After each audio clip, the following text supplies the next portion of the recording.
Now, all of these 16s, they've won their respective matches, but like we said earlier, not too many of them have been tested. And I think one of them was definitely the last match of match day 1, which was Portugal versus Czechia, where Portugal won 2-1, but the manner of their victory is extremely questionable. And I think this is one match which has raised more questions than giving you answers. But I guess also we saw how Portugal can come back. As a team, how they played. I wouldn't really agree when you say they weren't tested. They were tested to an extent. Czechia is a very good side, and they scored first. Then Portugal made a comeback. Portugal. Actually, I would also like to rectify my statement, because I think actually Portugal got tested a lot more than they expected.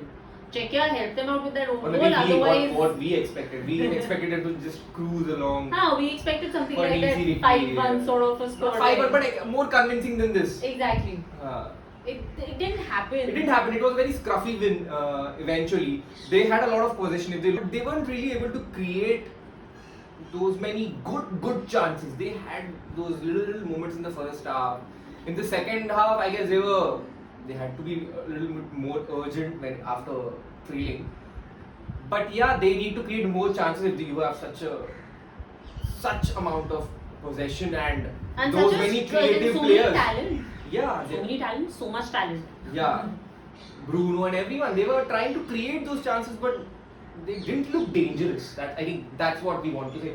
They didn't look dangerous. See, I'll tell you what, also to their credit and to understand the situation, Czechia really sat back in most of the match. So it was a defensive sort of a masterclass for them. They were good. But also, I mean, if Czechia managed to do that, if you look at the midfield that Portugal have, if this midfield can't cut through that sort of defense, then who will? Exactly. In that midfield. We both. That's why I guess that's why they had a lot of possession. They were control. They had control. Sorry, they had control. They had control when it comes to the match and everything. But again, they have to be more creative and not so obvious. They were just putting those balls in the boxes, which they had been doing throughout the qualifiers and everything. You think that also comes down to the fact that Ronaldo is playing that number 9 position? They have players who can player. That's the problem. Yeah, I think the team is based around Ronaldo. So do you think that but they also created. debilitating? Yeah, they tried that, but after a point they were also trying those through balls to get Rafael Leao's pace into the game. But again, those were also not landing properly. So they tried different options as well. But again, they have to be better in the final third. Definitely. More clinical in the final third to get those goals. Maybe it was one of those days that was just not there. But we're definitely expecting a positive thing for them is they came back. They made a comeback in that match. Made a comeback courtesy Czechia's own goal. Otherwise, this match could have ended at 1-1. Pressure was put by Portugal. Okay, fine. I do want to ask you one thing though. There was that offside goal that was disallowed, and the Jota goal. Yeah, the Jota goal. And if you see the extent of the offside, it's so tiny. That's right. So you know how there's this constant debate going on about how do you determine what offside is? What is your take on the whole thing? Do you think something that minuscule should even be given as an offside? It's very clear. If I'm a neutral, I'll be like, no, this is not football. If I am from Portugal, I'll say, oh, this is not offside at all. If I am the opposing team, then you'll be happy. Then I'll be happy. So, but from a neutral point of view, I'll say, I mean, come on, this is too marginal to be called offside. It is not football. That's the right thing for me. You can use VAR and everything to judge offside, but the player should be really ahead. And it was very marginal. There's no set. I don't know how to determine what is marginal and what is not. I have a suggestion, and I hope someone listens to this. See, if you are watching as the ref and you can't determine whether it's offside or not, you have to go to VAR. You have to draw a line that's so freaking precise to the nth millimeter. Then if it's not offside in a very obvious way to the naked So eye, you're saying go back then to the it ref shouldn't first? be. No, Like it is in cricket? the refs can make an error. Okay. But my point is, if it's coming down to a few centimeters and millimeters, like the forward, I think it was the point of his toe or something that was ahead, which is why it was ruled offside. Sorry, That was Ronaldo was that offside. that was another goal. That was another one. Ronaldo was offside by like the barest of margins. You're like, if the person who's watching exactly for this can't check it out, then even Ronaldo or any other player won't be able to judge it based on the fact that they're moving and everything, right? So those sort of margins need to be So you're allowed saying for. we should it should be on the ref first of all. If he gives an offside, then the check should be made, because the ref didn't give that offside, I guess. Once the goal was scored, then obviously they have to make this check. Exactly. Then they will. I go think ahead that and should make not the check. happen. If it is so, because earlier in the day, back in the day, the ref, like you said, if it is clearly offside, if the refs can make that decision, they're well trained to do that. Correct. If they think, okay, this is offside, and flag it offside, then go and check. Yeah, Every it's time, like the if my Lukaku toenail goal. is It's like the Lukaku like every goal, Lukaku right? goal should be checked for offside. There should be I some don't think it needs there to should be be some checked. players. You know that he's There offside. should be some players who should be under that category. If they score a goal, please check. No, but seriously, I think if it's not observable easily by a human being, then don't expect the human being to comply with the rules either, because then you're going to very fine margins. It just becomes ridiculous. It's not football. It takes away from the fun of watching football, even playing football, because footballers celebrate, they do everything. They have the greatest moment of their life, and suddenly to be flagged offside because their toenail was in front. So another team which won their match, which we expected them to win, but did not win it by that good a margin, was France. France versus Austria just came down to 1-0. And honestly, at the end of that match, I was left a little confused. I wasn't really certain how lethal France were They were not. and how good Austria were. See, Austria is a good side. Austria are a really competitive side, so it was a tough challenge for France. But I really have a problem with their front line. Not Mbappe, Of course. but I'm not a big fan of Dembele.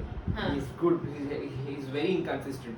He has that pace. He can make those passes, but he's not a good decision maker. He can be really selfish sometimes. And Thuram, I don't think left wing is the position he should play. He should be playing centrally if he does that. And then they can have Mbappe on the left wing. But that's the problem they have been having since the last World Cup, because Mbappe doesn't make those. Defensive runs. Yeah, he doesn't track back, so that's why sometimes they played Thuram to do that work. But then you have to play Mbappe centrally. They were shifting positions Exactly. throughout, but Mbappe was lethal only when he was. He's In his position. yeah, he's the best when he plays down the left. Yeah. But yeah, they can go back to that original thingy. They can have Giroud, but again, then there won't be any player who will make those runs down the wings, because that is where the opposing team will attack from, and he needs to make those runs, or someone else needs to do that instead of that. I guess that's why he also got in contact, because he covers the distance for most of the players. They need to sort that out. Chelsea represents. Chelsea represent, yes. They need to sort that out. They need to sort that attacking problem.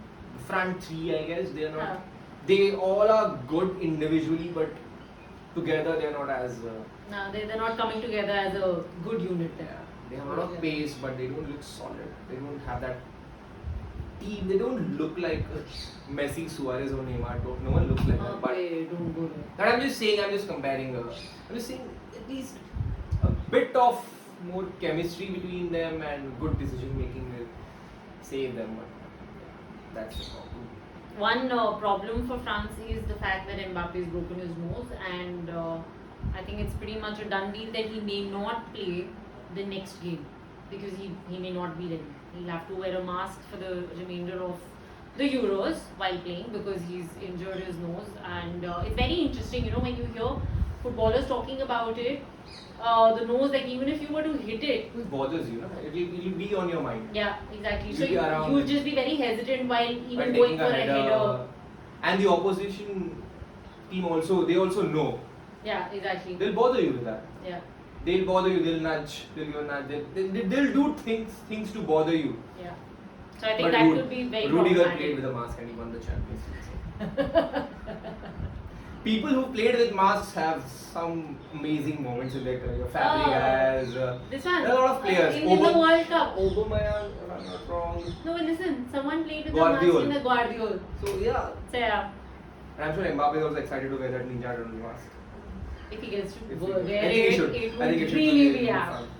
Okay, so which has been your most no, you can't say before that. France. So at the end of their first game, France are also second. Netherlands is top, and that's because Netherlands had beaten Canada.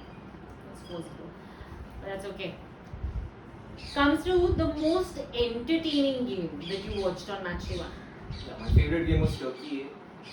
Turkey versus Georgia. I just googled yesterday why Turkey is called Turkey and not Turkey anymore. Why is it? Because they think Turkey represents the culture. The people of Turkey, the government of Turkey, they think Turkey represents the culture more than what the anglicized version of their name, Turkey. Turkey. So they actually went through a legal change in the Yeah, they sent a request to UN and all those things. Please Google. But yeah, it makes sense. And also, if that changed the way they play football, great, because they played beautiful football. I enjoyed watching Turkey. Even Georgia. I think this is the first major tournament that they're playing. I knew only certain players, Kvaratskhelia, Çalhanoğlu, all these players from both the teams. But it was really a good match, entertaining. Both the teams knew that this is their best chance to get 3 points because they'll be playing tougher opponents in their group, which is Portugal and Czechia. Next, so they needed these 3 points, and you can, if you get a draw against one of those teams, Portugal or Czechia, they have a chance of qualifying, which is massive for these two teams who have not made a mark in the tournament so far, and it was end to end, and that goal of the tournament so far by Arda Güler. Oh yeah. Real Madrid represent, but it was worth the hype. That kid is worth the hype. See, another kid who's worth the hype. It's amazing And how not the just the youngsters goal. are doing well. He topped it up with the goal, but he was in the games since the beginning. He was making those beautiful passes into the boxes. He was making those runs. He was even winning the ball so many times. It was beautiful to watch him and even other players in Turkey and Georgia. It was the most entertaining match, and I didn't expect that match to be the most entertaining. I don't think any of us did, because I think, like you said, it was very evenly matched. One, they both realized that this was the one game that they had the best bet at winning the 3 points, and two, nobody held back.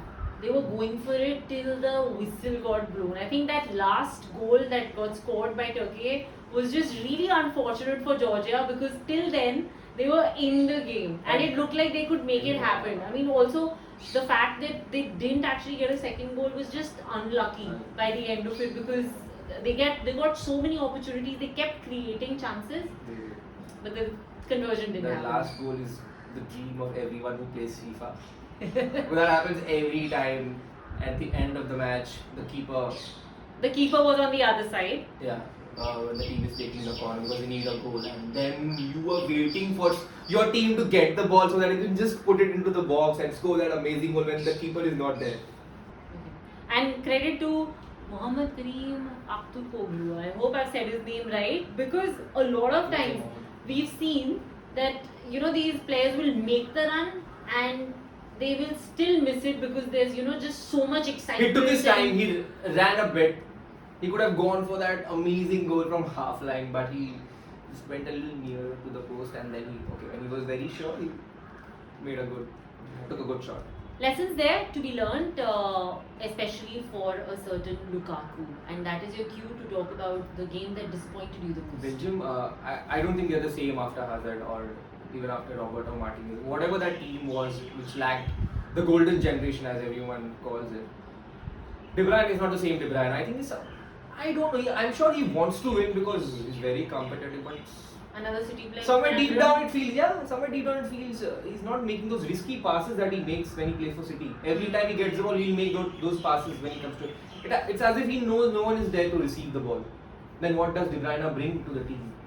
If not for those balls into the boxes. And then Lukaku, I don't know, he thinks he's Ronaldo. I don't know what he is. I'm sure he's prepping for the next interview where he'll criticize VAR for not helping him score. Yeah, and Trossard is again not as good. I think Arteta knows that. That's why he brings him from the bench most of the times. But you know, he's still able to use him. So I guess Trossard is again another one of those players who needs But again, he needs a very fixed sort of situation to be in. Because Doku was really good in the beginning. He was looking the most threatening of all the Belgian players. But again, he's someone who just runs, and makes a random pass into the box. I compared him to Luis Diaz. Please tell me I was wrong. Yeah, Louis. Yeah, see, right, like a lot of energy to expend. Some of these wingers, they just run, and you're like, oh, he's the most dangerous player. But no, their passes, they don't really know where they're making them. There was no decisiveness in the passing at all. No, I agree. So yeah. It's not like Ribery or Robin. When we know if they make a mistake, they made a mistake. I'm reminding everyone of those great wingers that we had when wingers were wingers. Yeah. Now everyone's just winging. There's a reason why we call them wingers. Okay. So they were disappointing. Yeah, they were definitely disappointing, and I don't think that I don't see them somehow becoming more lethal as we go on into other games, because you can't point out to any one thing that didn't work for them. You see, Lukaku has always been a part of the problem. Looked depleted. Yeah. That's legit. One for the crowd.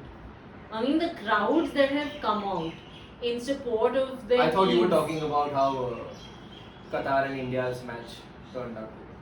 No. One for the crowd. India, our country, and what happened with us. Anyway. No, I'm talking specifically about the crowd. In fact, you know what? Since you're talking about India, I think there's a lot of learning here for Indian fans. And yes, we support cricket. We support cricket with all our jaan. But we have to learn how to support our team from these guys, because even when their team is losing, and this is somewhere where nobody can take offense, because we all know what had happened in Ahmedabad during the World Cup final. It's something that's sort of stayed with everyone who was at home watching that match on their TV. Pat Cummins could say something like he likes to silence the crowd in cricket because the crowd got silenced.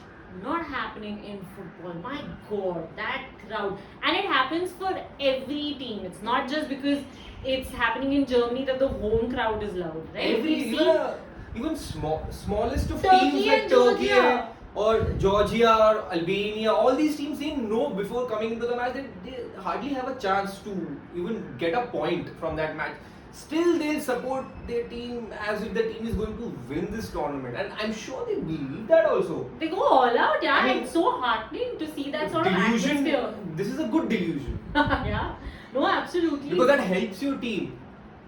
Yes, last night's match, Turkey, the crowd was really going Turkey. No, this is why I'm wearing a Liverpool shirt, because Liverpool fans, they make coming to Anfield a freaking nightmare for the opposition, and that's exactly how it should be. And over here, home and away is a sort of an illusion, but then you play into it, right? Because you're bringing that home atmosphere everywhere you go. Germany, Scotland scored one goal in the end, but when they scored that goal, you should have seen the crowd. They were celebrating like anything because they came for that. Yeah. They were not booing their team, or they didn't go quiet after when Germany was scoring. Obviously, you go a little quiet in that particular moment when such monumental things happen in the course of the match.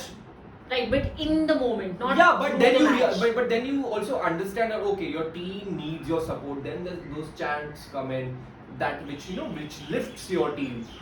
I think that is one thing which is missing from cricket. When someone is bashing your team's bowler, you should really chant your bowler then. Exactly. Not when he's on a hat trick, not when he's about to score a century. You should also chant for your player when he's struggling to nick the ball, or struggling to time the ball or something. This is exactly what Bumrah also said. I forget when, but he said something to the effect that everybody is very ready to congratulate you and back you when you're performing well, but you also need that sort of encouragement when it's not your day. So remember that.